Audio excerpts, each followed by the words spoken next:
Now we want to expand out and talk a little bit about the context of what it means for reactions to exist at equilibrium. So one of the ways that we can characterize how a reaction will shift, and namely based on you've mixed some reactants and products, what direction will they change? How will their concentrations change based on the system evolving to equilibrium? We can calculate what's called the reaction quotient, or QC. And you will note the formula for QC looks exactly the same as the formula for KC. It's the concentrations in molarity of my products divided by my reactants, where we use the reaction coefficients as exponents. The thing about my reaction quotient Q is it characterizes any conditions, right? You can mix anything you want and you can put those concentrations in here, and QC will characterize what is that kind of balance between reactants and products right now. K, the equilibrium constant, is describing what will happen at equilibrium. So QC describes what does it look like right now. K is describing what it will look like at equilibrium. Because they have very similar formats, even though we normally write them in the exact same way, there are really these kind of equilibrium subscripts in the K equation. Really, those are the concentrations at equilibrium. And so the whole point of having this very, very similar format is that Q numerically is going to relate. We can figure out what's going to happen based on its relationship to Kc. So if Q is less than Kc, okay, if Q is less than Kc, these are fractions, right? So if it's too small, that means the bottom is big, right? So when Q is less than Kc, that means the bottom of my fraction in my QC. Right now, there are too many reactants. And so what that means is that those reactants are going to react and become products. And so we would expect to see a shift to products, because that would be a shift to increasing the top of the fraction, right? So what that would mean is that the concentration of products will increase and the concentration of reactants will be decreasing. Okay, so over as this system evolves to reaching equilibrium. If instead we have that QC is greater than KC, our system right now, that means there's too many products. There are more products in our mixture than there would be at equilibrium, so the reverse reaction will be faster. The shift will be to reactants, because we're going to make these increase the value of things on the denominator. You're going to make reactants as you move to equilibrium, and there will be less products at equilibrium than the current situation, which you're looking at right now. So QC lets us predict what direction the shift will be, and the direction of the shift informs how those concentrations are going to change. Consider the following reaction. 2NO2 plus 7H2 becomes 2NH3 and 4H2O. So suppose a mixture is prepared with all reactants and products at 0.5 molar. If Kc equals 623, will the concentration of NH3 increase or decrease? All right, so we want to know, is this concentration of NH3 going to increase or decrease? And so we have made a mixture. We've mixed everything together, and we know that those concentrations are going to change when the system reaches equilibrium. As it's going to evolve, it's going to change the relative amounts. You're going to reach equilibrium.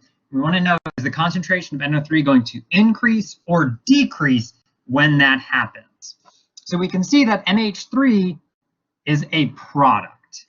So in order for the concentration of NH3 to increase, that would mean it would be a shift to the product side. Whereas a decrease would be a shift to reactants. Right? Because we'd be moving away from the product side, we would be consuming that product and creating reactants. So a shift to reactants there. And so what we want to be able to do then, in order to figure out what's going to happen, is we can compute this QC.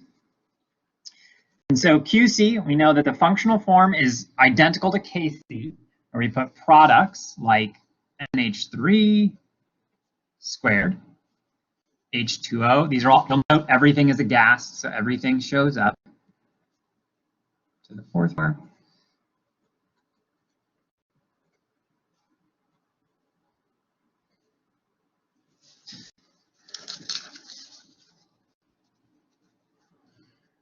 Seventh power. And so everything's at 0.5, so just plug them all in. QC is a dynamic value. QC can have any value based on just what's going on, what the mixture of reactants and products is. Everything is at 0.5 molar, so we can just go ahead and put all of them in. And then we're just going to get a number for QC. It's not like Kc, where it has a constant value for that temperature. It's just anything you want. And so QC is equal to 8. And so this tells me that based on this mixture that I have, put everything in at what, 0.5 molar, the relative combination based on this form is 8. Well, we can see if that is less than the Kc value. So QC is less than Kc. And what that means, if we look at this, QC is a fraction. And what we're saying is that this number is too small. At equilibrium, these concentrations would combine to give you a value of 623. Currently, you're at 8. This means as you go to equilibrium, these concentrations will change such that the top of the fraction increases in value and the bottom of the fraction decreases in value. That means this would be a shift. Did I write correctly? Shift to products.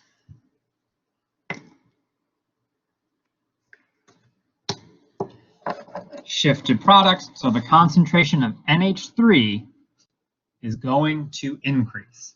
It'll be a shift. NH3 will increase, H2O will increase, H2 will decrease, NO2 will decrease.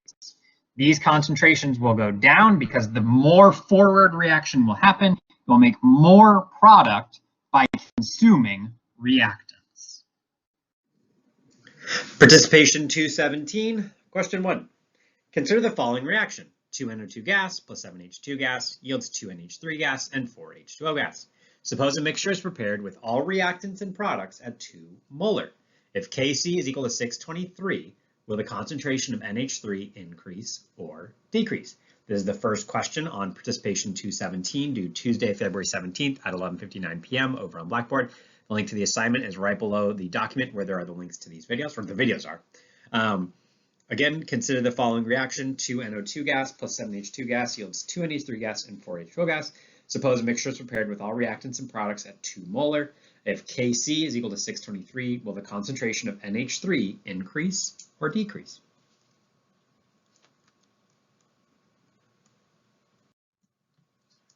All right, participation 217, we got our first question on it, but we still got plenty more videos to go. I bet you there's more questions in those. See you in the next video.